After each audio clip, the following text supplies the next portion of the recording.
So today we're going to talk about early detection of silent liver cirrhosis. Now, here's the problem with cirrhosis, which is basically scar tissue of the liver.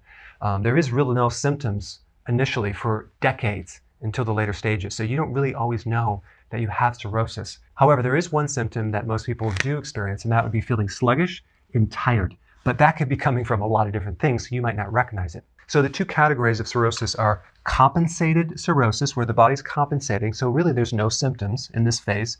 And then over time, you develop what's called decompensated cirrhosis, where you start experiencing all these other symptoms. So these are some of the symptoms that you experience when you have cirrhosis. One is spider angioma, which is something on your skin. You have this little red dot with these little red like spider webs coming out from it.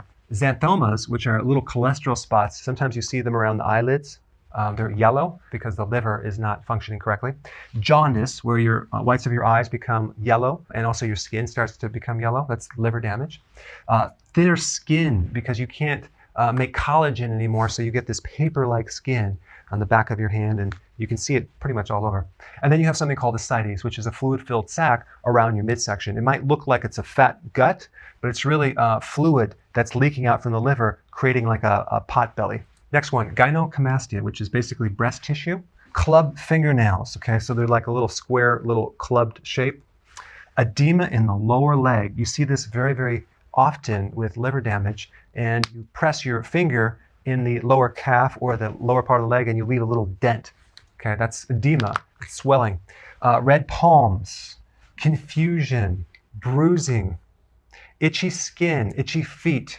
Cognitive issues, so your focus, your memory, your concentration just isn't there. So if you do research on cirrhosis, you see that people get a list for a liver transplant, they're put on maybe some supportive medication for other diseases, but they don't really tell you what to do to prevent it, or they don't give you advice to what to do naturally. But there's a lot of confusion on this, okay, that I want to sort out right now, because they'll say that cirrhosis is associated with non-alcoholic fatty liver disease, and non-alcoholic fatty liver disease is associated with diabetes and metabolic syndrome and obesity. And so you just need to lose weight and manage your diabetes symptoms. But they don't really sort out cause and effect and what comes first, second, and third.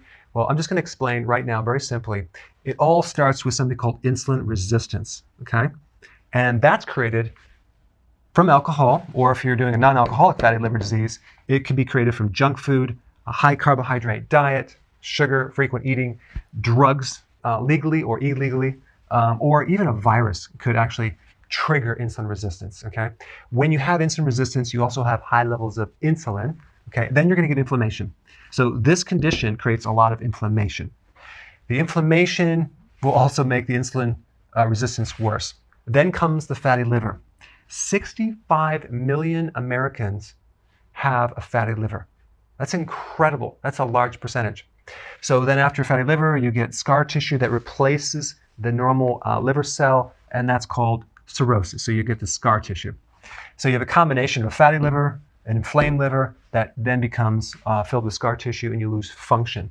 So in summary, insulin resistance causes the liver to be fatty, okay? Insulin resistance is basically what causes diabetes, okay? In diabetes, you're always going to see insulin resistance, type 2 diabetes I'm talking about.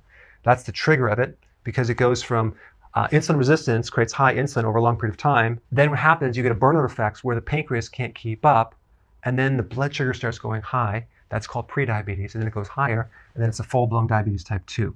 Metabolic syndrome is basically high cholesterol, blood sugar problems, belly fat, all symptoms coming from insulin resistance. They kind of put it in this syndrome like it's like a disease by itself, when in fact it's just a bunch of symptoms that are caused by this right here, okay? Obesity is caused by insulin resistance, high levels of insulin. And then cirrhosis is also caused by insulin resistance. So this is really at the core of this right here. So if you start having some of these symptoms, I'm going to recommend that you start focusing on this right here, improve insulin resistance, and then see if these don't improve as well. I put a link down below for more information on this and what you need to do. Thanks for watching. So I want to know about what you think about this video. So please comment below and tell me what you think.